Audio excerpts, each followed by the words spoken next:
आज हम लोग बात करने वाले भारत के एक ऐसे ब्रिज के बारे में जो अपने आप में एक ऐतिहासिक ब्रिज कहलाता है। जी हाँ, हम लोग बात कर रहे हैं कोलकाता के हावड़ा ब्रिज के बारे में, जिसे रमदे सेतु भी कहा जाता है।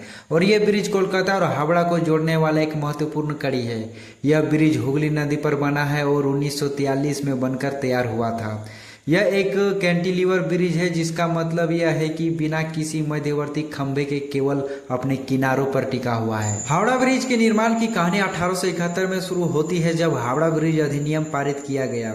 इसके बाद 1874 में नदी पर एक पीपा पुल बनाया गया था, लेकिन यह एक अस्थायी था और यातायात के दबाव को झेलने में सक्षम नहीं था।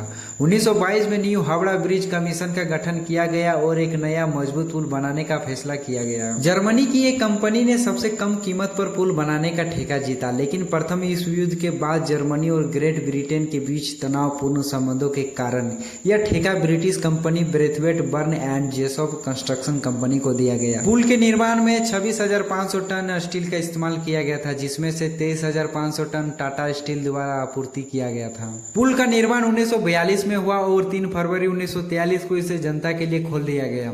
यह ध्यान रखना महत्वपूर्ण है कि हावड़ा ब्रिज का कभी औपचारिक उद्घाटन नहीं हुआ, क्योंकि उस समय द्वितीय विश्व युद्ध चल रहा था। हावड़ा ब्रिज का एक दिलचस्प पहलू यह है कि यह बिना किसी नट बल्टू के बनाया गया है और इसे केवल धातुओं से बने कीलों से जोड़ा गया है।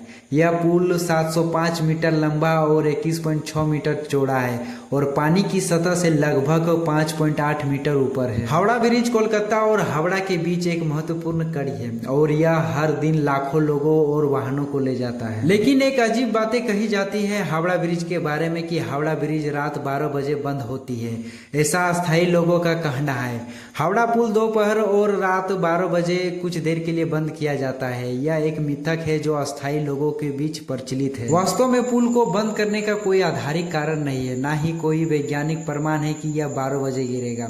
अस्थायी लोगों का मानना है कि पुल के इंजीनियरों ने भविष्यवाणी की थी कि पुल 12 बजे गिरेगा, लेकिन यह स्पष्ट नहीं किया कि यह दिन के 12 बजे गिरेगा या रात को गिरेगा। चलिए अब जानते हैं कि हावड़ा ब्रिज में किस कंपनी की स्टील का उपयोग किया गया था। इसके निर्माण में प्रयुक्त 90% स्टील का निर्माण टाटा स्टील द्वारा किया गया था तथा प्रतिष्ठित हावड़ा ब्रिज 3 फरवरी 1943 को अस्तित्व में आया, जो शक्ति, लचीलेपन और नवीनता का सच्चा प्रमाण है। हमारे मन में एक प्रश्न आता है कि यार, हावड़ा ब्रिज इतना लंबा है, फिर भी हावड़ा ब्रिज पर एक भी पिलर क्यों नहीं है? अंग्रेजों ने जब इस पुल की कल्पना की तो वे ऐसा पुल बनाना चाहते थे कि नीचे नदी का जल मार्ग ना रुके, अतः पुल के नीचे कोई खंभा ना हो। पुल ऊपर बन जाए और नीचे हुगली में पानी के जहाज और नाव भी बिना अवरोध चलते रहे, इसलिए इस पर कोई पिलर नहीं है। हमारी छोटी सी जानकारी आपको कैसी लगी, प्लीज कमेंट बॉक्स पर बताइए। चलिए मिलते हैं अगले वीडियो में। धन्यवाद।